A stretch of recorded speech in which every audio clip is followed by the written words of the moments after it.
Olá, olá! Eu sou Vânia Calado, animadora sociocultural e criadora do projeto Animação e Encanto, Vânia em Ação. É uma alegria imensa ter-te aqui. Este workshop foi pensado para quem trabalha todos os dias com idosos e quer práticas que funcionem já amanhã no terreno. Hoje vamos trabalhar aspectos essenciais, tais como a compreensão do envelhecimento, compreender o porquê da resistência, técnicas de comunicação, planeamento intencional e 12 atividades inovadoras e adaptáveis.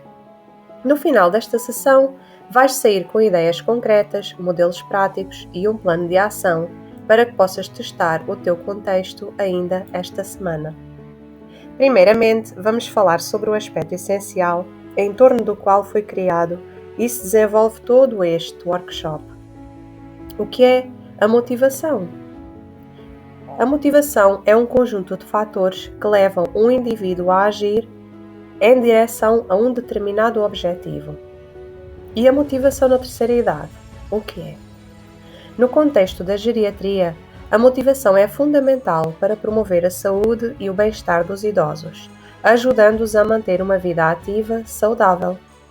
Entender o que é a motivação e como ela se aplica à terceira idade é crucial para os profissionais da área social, bem como da área da saúde e para familiares que desejam apoiar pessoas idosas nas suas atividades do dia a dia. Vamos agora falar um pouco sobre a importância da motivação na terceira idade. A motivação desempenha um papel essencial na geriatria, como sabes, pois influencia diretamente a aceitação de tratamentos, a prática de exercícios físicos e a participação em qualquer atividade social. Os idosos que se sentem motivados tendem a ter uma melhor qualidade de vida, pois sentem-se mais satisfeitos com as suas rotinas e no seu dia a dia. Além disso, a motivação pode ajudar a prevenir problemas de saúde mental, tais como a depressão e a ansiedade, a demência, o Alzheimer e o Parkinson, que são tão comuns nesta faixa etária. Os idosos têm de sentir que vale a pena participar. É isso que tu tens de lhes fazer ver. Os fatores que influenciam a motivação. Entre estes fatores, existem aqueles que podem influenciar a motivação dos idosos de forma mais significativa, incluindo os aspectos físicos, emocionais e sociais. A saúde física, por exemplo, pode afetar a disposição da pessoa para realizar atividades. Já o suporte emocional e social, como é o caso da presença de familiares e amigos, pode aumentar a motivação. Compreender esses fatores é, assim, fundamental para criar estratégias que estimulem a motivação nos idosos. Como estimular a motivação em pessoas idosas? Como é que podes fazer isso? É claro que estimular a motivação em idosos pode ser um grande desafio, mas existem várias estratégias bastante eficazes. Exemplo disso são a criação de um ambiente positivo, estabelecer metas realistas e oferecer apoio emocional. Além disso, é importante a promoção de atividades que sejam do interesse do idoso e que lhe proporcionem prazer para aumentar significativamente a sua motivação para participar. A relação que existe entre motivação e saúde mental também é muito importante, uma vez que a motivação está intimamente ligada à saúde mental dos idosos.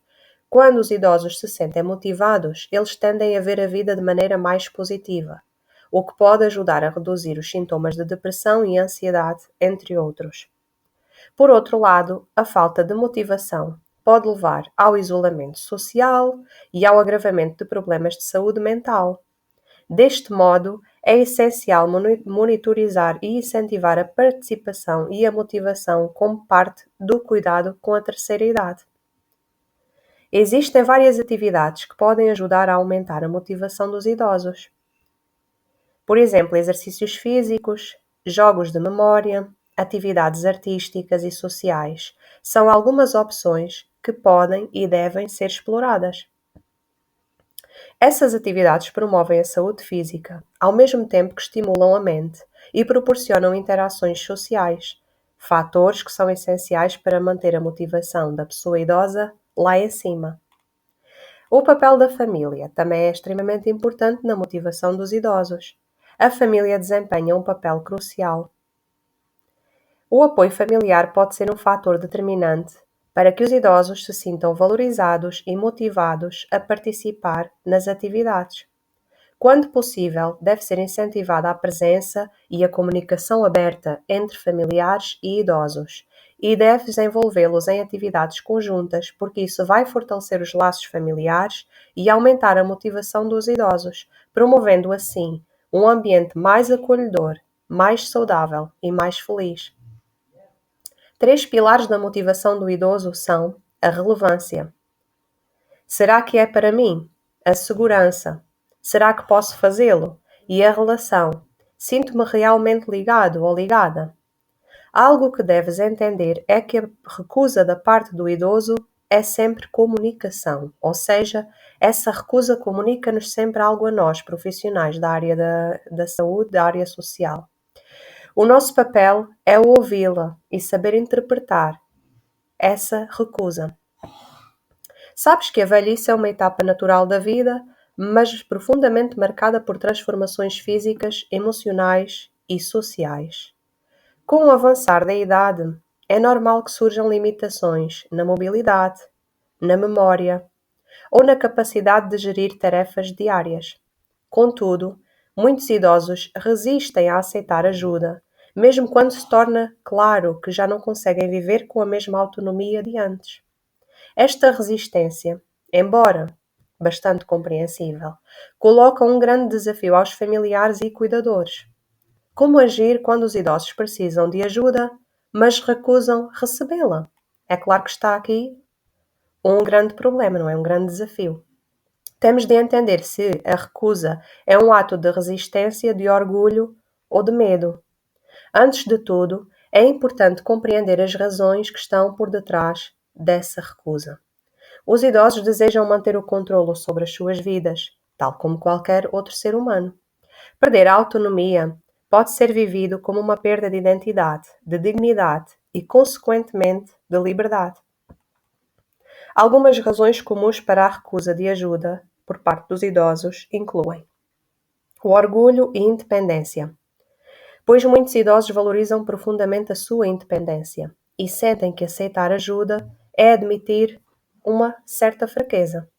O medo da institucionalização.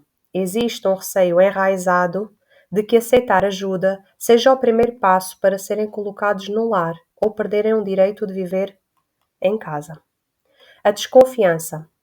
Em alguns casos, especialmente quando há problemas cognitivos, os idosos podem desconfiar das intenções dos outros.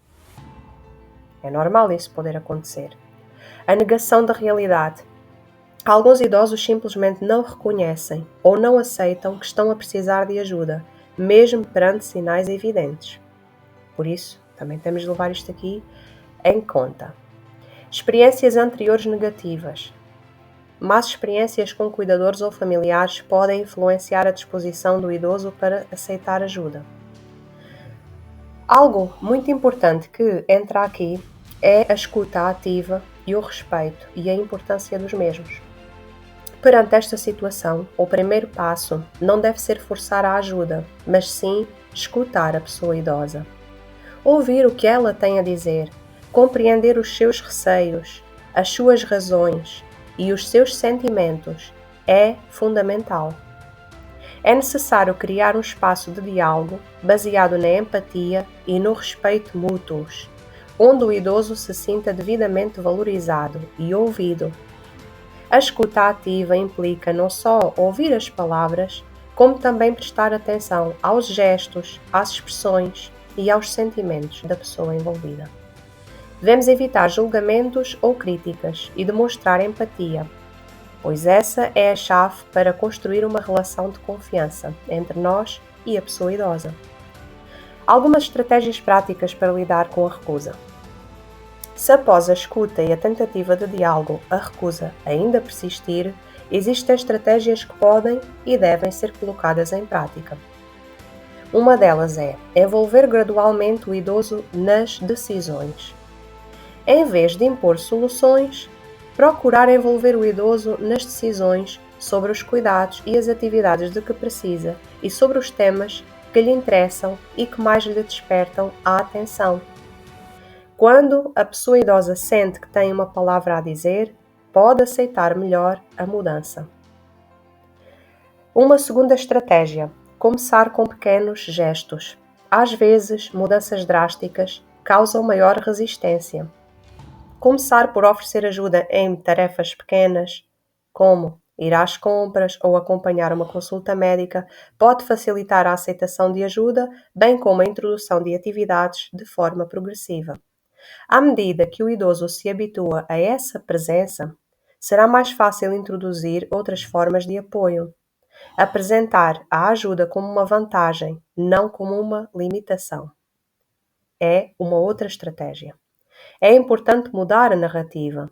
Em vez de apresentar a ajuda como uma consequência da incapacidade, devemos mostrá-la como uma forma do idoso continuar a viver como deseja, com conforto e segurança. Por exemplo, dizer: com esta ajuda poderás continuar a viver em casa com mais tranquilidade. Em vez de já não consegue fazer isto sozinho. No ambiente institucional, fazer a mesma coisa. Uma quarta estratégia: usar exemplos e histórias. Relatar experiências de outras pessoas que passaram por situações semelhantes e beneficiaram com a ajuda pode ser útil.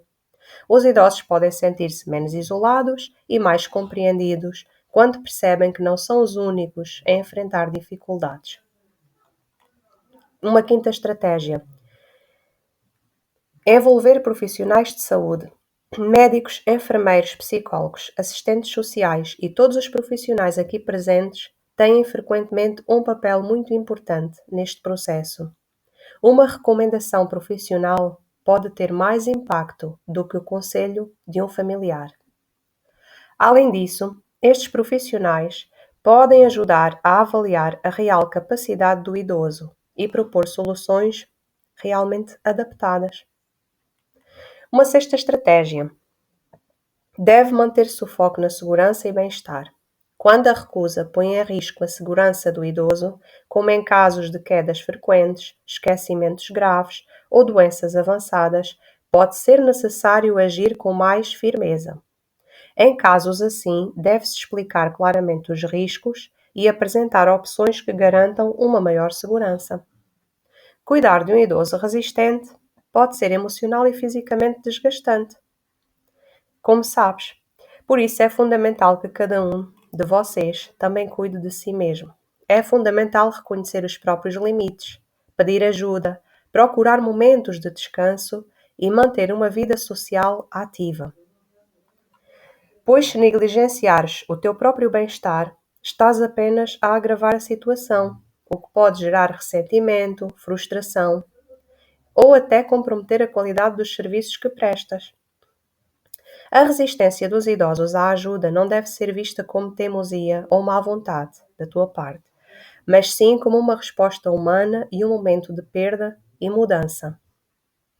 Com empatia, paciência e estratégias adequadas e devidamente pensadas, é possível encontrar caminhos para o cuidado sem quebrar a autonomia ou a dignidade do idoso. Cuidar de alguém nesta fase da vida é um ato de amor, mas também um exercício que envolve escuta, negociação e muitas vezes a aceitação de que nem tudo pode ser controlado. O objetivo não deve ser impor soluções, mas caminhar lado a lado, respeitando o ritmo de cada pessoa idosa, os desejos e os receios de quem envelhece. Sugiro agora que cada um de vocês aqui presentes faça uma pequena reflexão guiada. Pensa no utente resistente. O que é que o ou a impede de participar nas atividades? Reflete e escreve num caderno. Depois partilha comigo a tua resposta no nosso grupo exclusivo do Facebook ou então via e-mail animaçãoeencanto@hotmail.com, que eu deixo também aqui na descrição desta nossa sessão.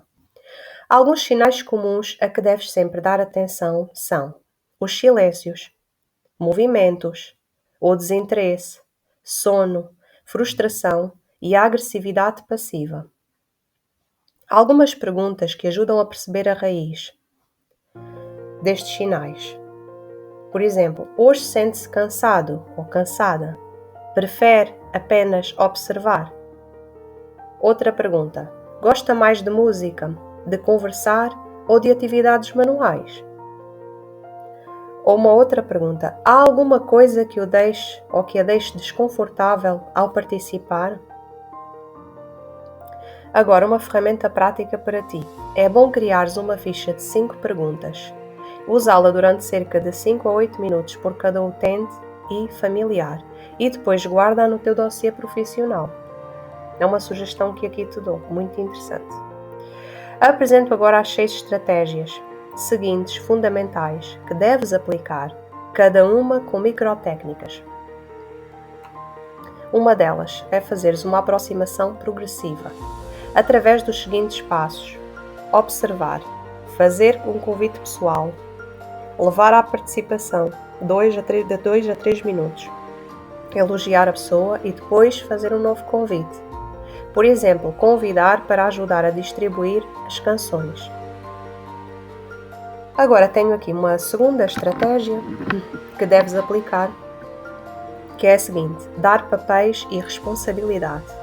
As pessoas gostam de se sentir úteis, por isso podes dar pequenas funções, como cronometrar, distribuir, escolher música. Algo que pode ser muito positivo. Uma terceira estratégia: fazeres a ligação à história de vida. Usa memórias, por exemplo, canções, ou sob a forma de cheiros e objetos. Técnica: através de um ficheiro rápido de gatilhos por década. Permite a escolha e controlo. Lembra-te que é sempre positivo oferecer 2 opções simples ao idoso para aumentar a adesão dele às atividades. Perguntar o seguinte: prefere A ou B? Celebrar os pequenos sucessos e valorizar isso.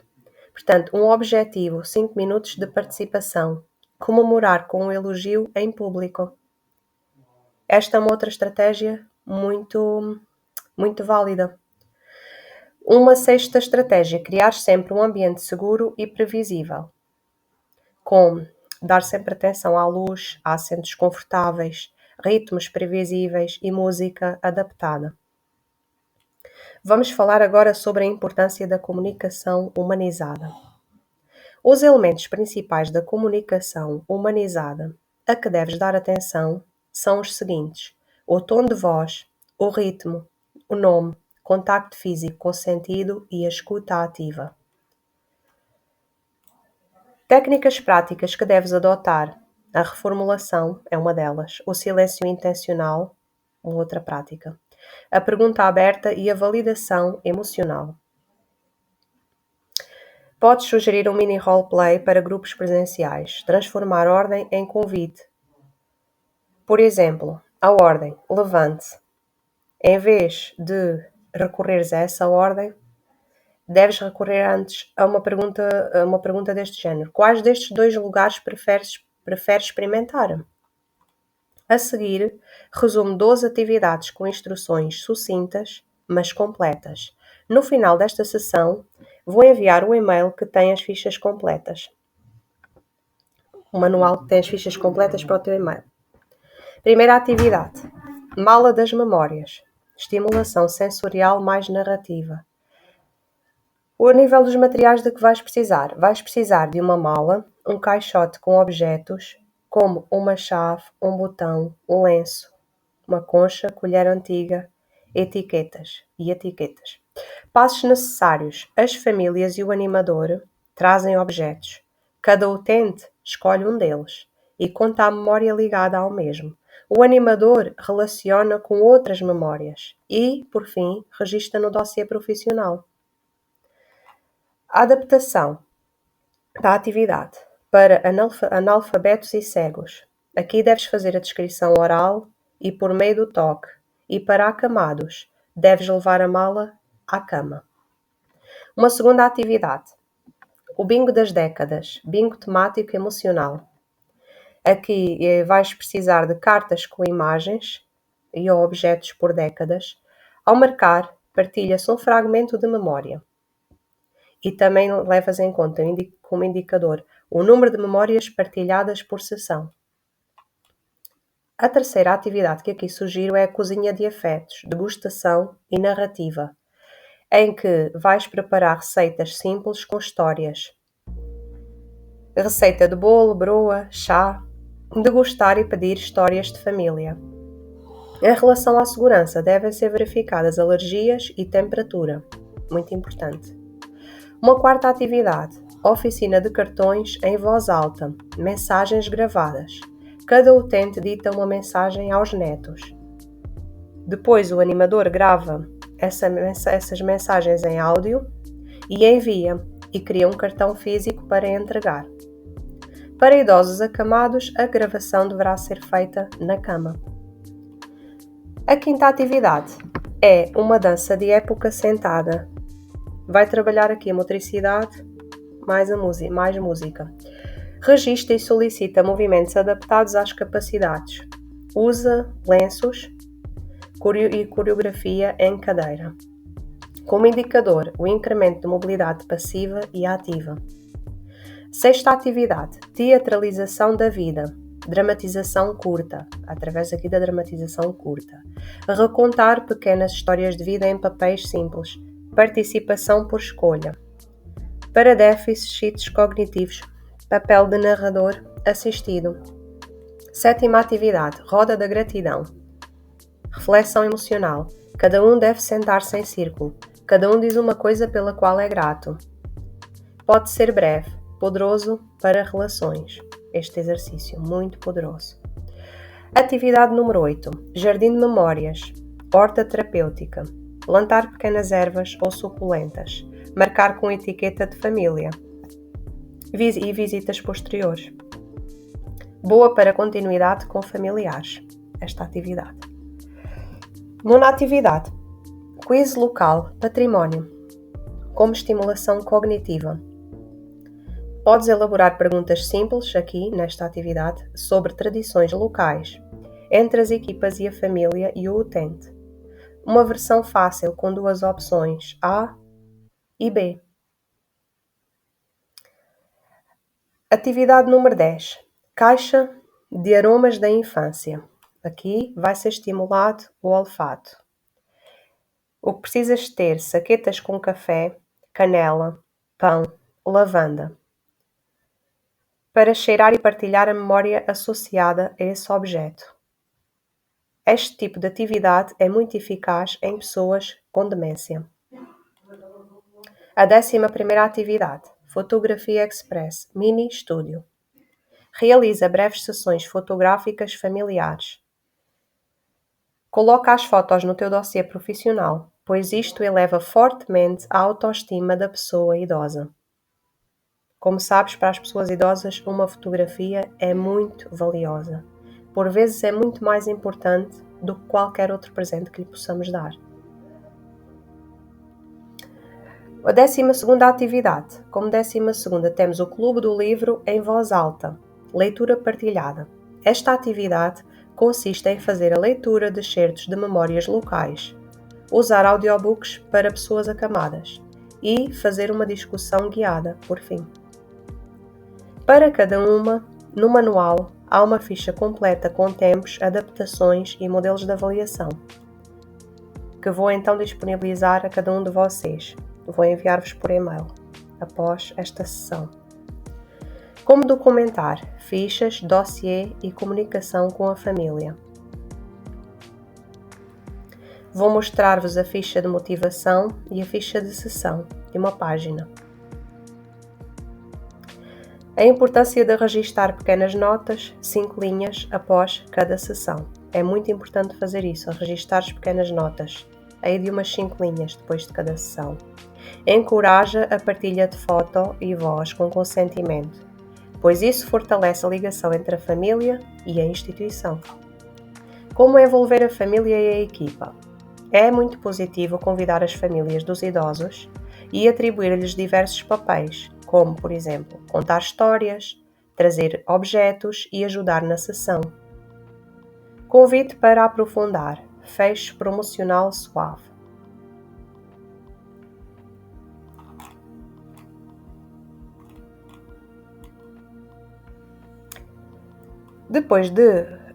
Chegou o momento de te lançar um pequeno desafio. Peço desculpa. Escolhe uma atividade do conjunto, preferencialmente Mala das Memórias ou Bingo das Décadas. Aplica e registra 5 notas. Quem participou, o número de partilhas, uma história marcante, a adaptação usada e qual o sentimento, feedback do ou dos familiares envolvidos. Depois de responderes, mostra o quanto estás comprometida com este workshop e partilha comigo as tuas respostas pelo nosso grupo exclusivo do Facebook ou então via e-mail animacãoeencanto@gmail.com, que deixo também aqui na descrição desta primeira sessão. Deves enviá-la antes da segunda e última sessão. Após esta sessão, só posso dizer que estou muito feliz e muito grata pela presença de cada um de vocês. Fiquei realmente de coração cheio e estou entusiasmada para o nosso próximo dia aqui em conjunto, na nossa última sessão. Conto contigo e com o teu compromisso até ao final deste workshop.